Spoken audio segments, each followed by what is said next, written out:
The California Golden Seals in the mid-1970s had some tough days, but one of his bright lights was this very energetic player who came to the NHL from the great Peterborough Pete's program.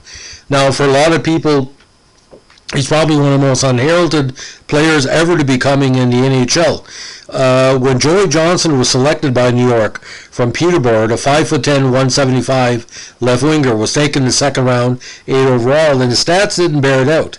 He only had 8 goals and 15 assists for 23 points in 44 games. But the fact was, he was a late bloomer. He did not play hockey until the age of 10. Now, he spent the majority of the 65 season on a junior B team, but I think the reason why the Rangers decided to take a chance on him, he was a multi-sport athlete, both track and field. He competed in distance races and also was active in the shot put.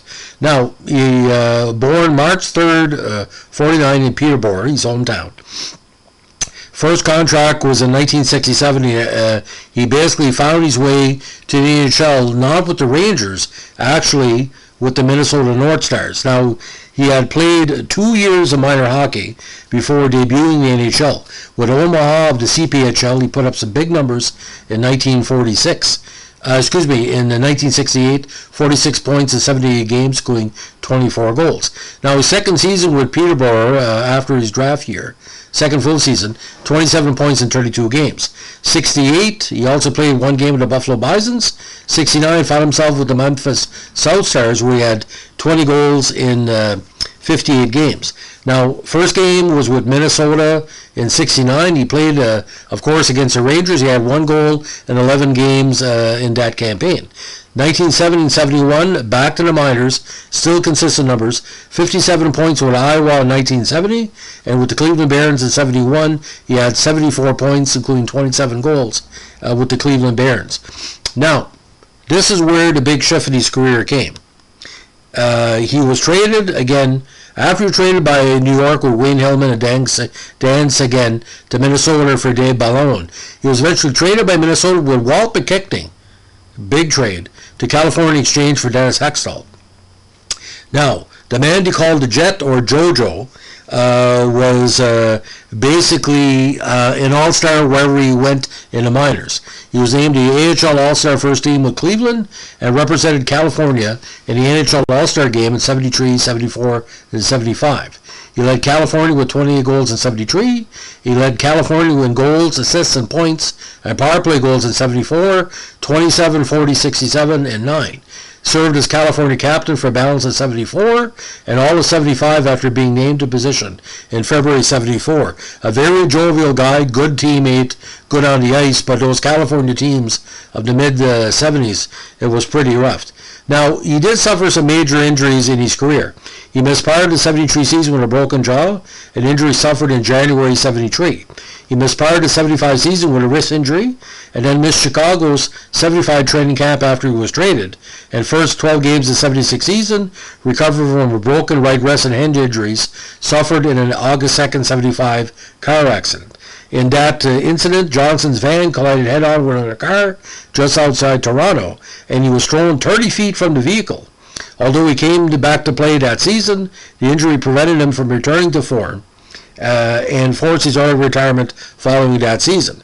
Now, what was very bizarre here, California had traded him to Chicago in exchange for all people Jim Pappin, who was still a talent, veteran talent, a big deal, but like it never worked out. Now, the big thing about Joey, where I first read about him, when he was suspended by the OHA. Now, I read about this later on, but he had one of the longest suspensions in OHA history up until that time, for 15 games on November 1866 as a result of a stick-swinging incident in a game between Peterborough and Oshawa. Now, when he returned to Peterborough and took up coaching and focus on the midget AAA level while working as a local contractor. Of course, he's an older brother of the former talented minor leaguer Jim Johnston. Now, Joey, the Jet, the other Jet we call him, was also selected by the Minnesota Fighting Saints in the 72 WHA draft, which was the first draft for the association in February 72. Now, he was also a coach at hockey camps in Ontario during the off seasons and his playing days in California. Now, he was also active again, like I said, in the construction industry, mostly during the off seasons of his early NHL playing days. He was also the California Golden Seals NHLPA representative from 73 to 75.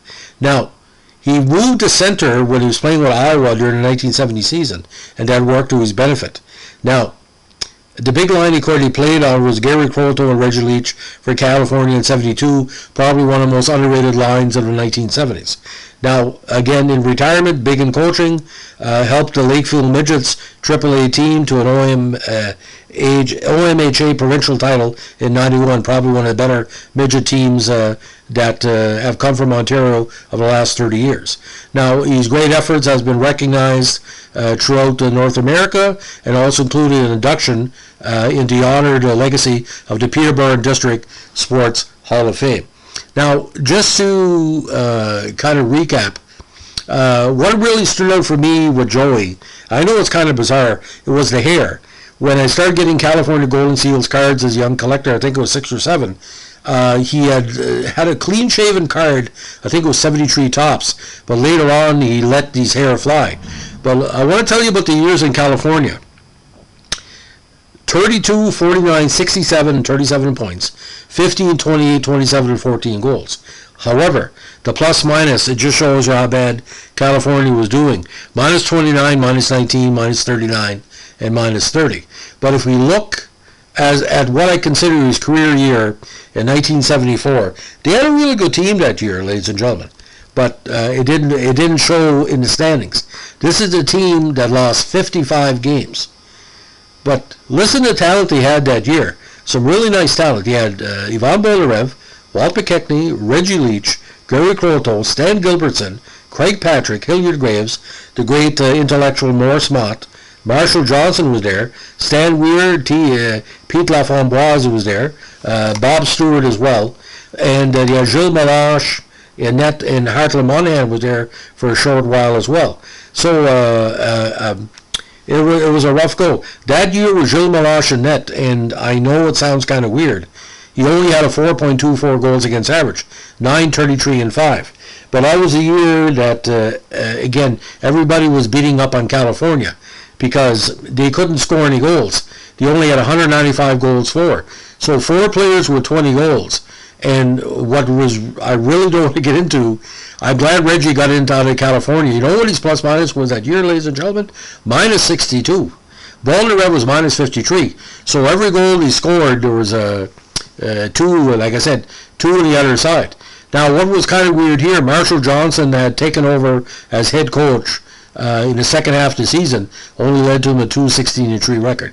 But I have a fascination again with that 1973-74 Golden Seals because, again, the yellow skates and the jerseys and if you had a color TV, they were hard in the eyes. But I remember Joey Johnston scoring against Montreal. I think they were behind 8-3, and the Quebec announcer said, "The only player you expect to score tonight," and that's what Joey Johnston did. He never gave up. And to make the Peterborough Hall of Fame, you got to be good. There's some outstanding players in Peterborough history that are in that District Hall of Fame. It's well deserving. So, ladies and gentlemen, that's the story of the great and very nice looking, like my mom said, Joey Johnston. If you like what we're doing here with our podcast, give us a like, comment, subscribe. And if we like to say the old California rink, keep your stick in the ice. Bye.